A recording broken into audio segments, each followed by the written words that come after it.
Good morning, everyone. Let's discuss about thoracic outlet syndrome. When we are talking about thoracic outlet syndrome, some outlet of thoracic cavity has some dysfunction in it, which is leading to the set of signs and symptoms known as syndrome.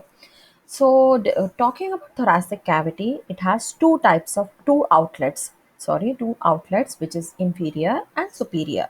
Inferior outlet of thoracic cavity is covered by diaphragm muscle, whereas superior outlet is left open. So this is the image of thoracic cavity formed by humerus, acromion, which is a part of the scapulae, scapular bone, which is present posteriorly, clavicle, the first rib, and the rest ribs. This is the manubrium and sternum. By the name or the terminology TOS, we understood that some kind of syndrome is occurring in the thoracic cavity, thoracic outlet, part of the thoracic cavity. Here we are going to discuss only the superior outlet of thoracic cavity. So at what level of thoracic cavity, that is superior cavity, does the syndrome occur? There must be some neural or arterial or venous pathology wherein some signs and symptoms are visible to the clinician to diagnose a patient to have TOS. So, there are three important structures in the passing through the superior thoracic cavity or the thoracic outlet, which the yellow structure represents the brachial plexus, the red structure represents the subclavian artery, whereas the blue structure represents the subclavian vein.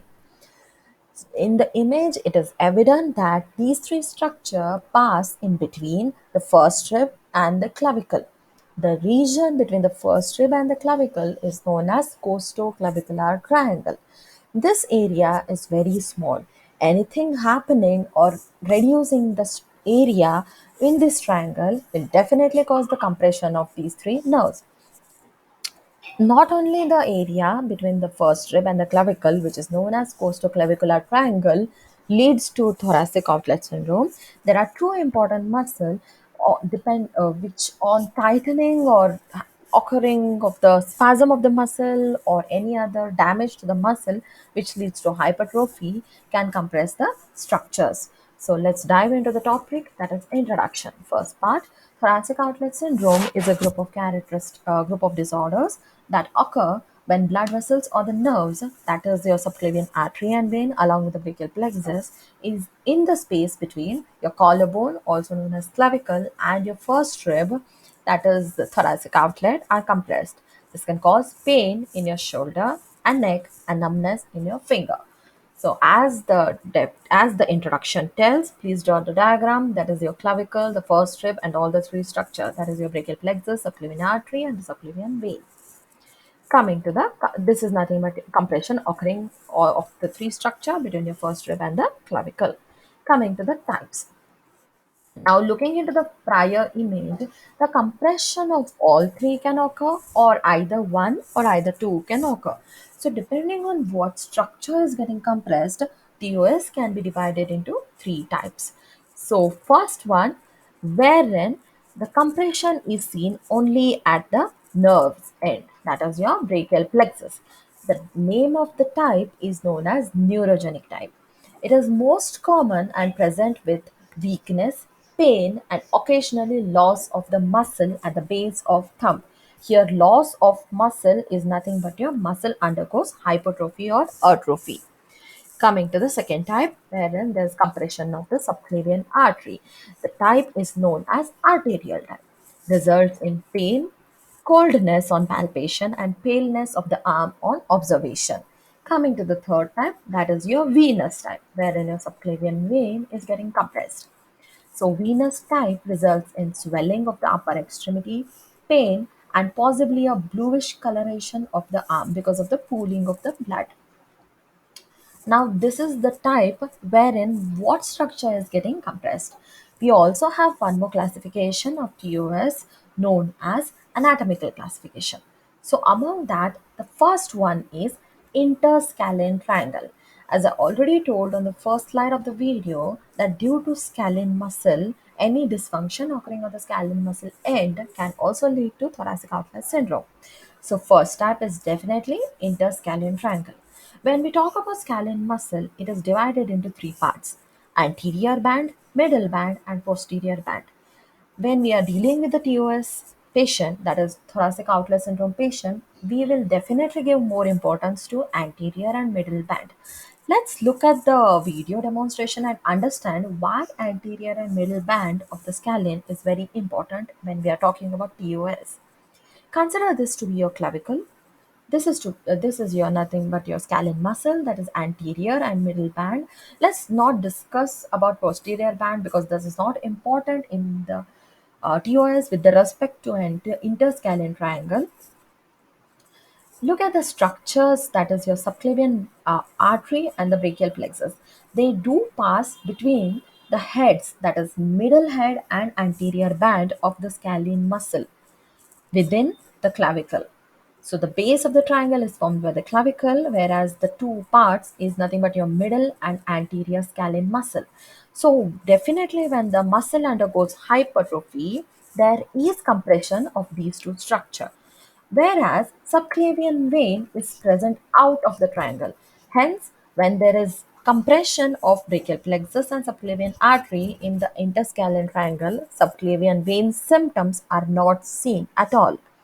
So, looking into the video, whenever the muscle undergoes hypertrophy, there is definite compression of the brachial plexus as well as the subclavian artery, excluding subclavian vein. This is nothing but the TOS part, anatomical version of interscalene triangle. Coming to the second classification, that is your costoclavicular space or the costoclavicular triangle. Costoclavicular space or the triangle is the triangle formed between the first rib and your clavicle. So draw the first rib first, draw the three structures, that is your brachial plexus, subclavian artery and the subclavian vein. Then draw the clavicle, which is lying above all these three structure. Hence, in costoclavicular space or the triangle, all the three structures gets compressed. Whereas in the previous slide, we saw in interscalene triangle, only subclavian artery and brachial plexus are getting compressed. Compression of these three structure can occur as a result of congenital abnormalities, trauma to the first rib or clavicle, and structural changes in the subclavian muscle or the costocoracoid ligament. Coming to the third part, that is of the anatomical classification, that is your subcoracoid space. This is the last passageway, also known as subpectoralis minor space. As the name goes, the main muscle in this space is the subpectoralis minor. So let's draw the anatomical version of the subpectoralis minor space of the subcoracoid space first. This is your humerus, the first bone. This is your clavicle, and this is your scapulae. So after drawing these three bones, draw the neurovascular structure of the TOS syndrome. That is your brachial plexus, subclavian artery, and vein. After drawing this, draw the subpectoralis minor space main muscle. That is your pectoralis minor. So we know that pectoralis minor is getting inserted into the humerus and originating from the ribs of the thoracic cavity.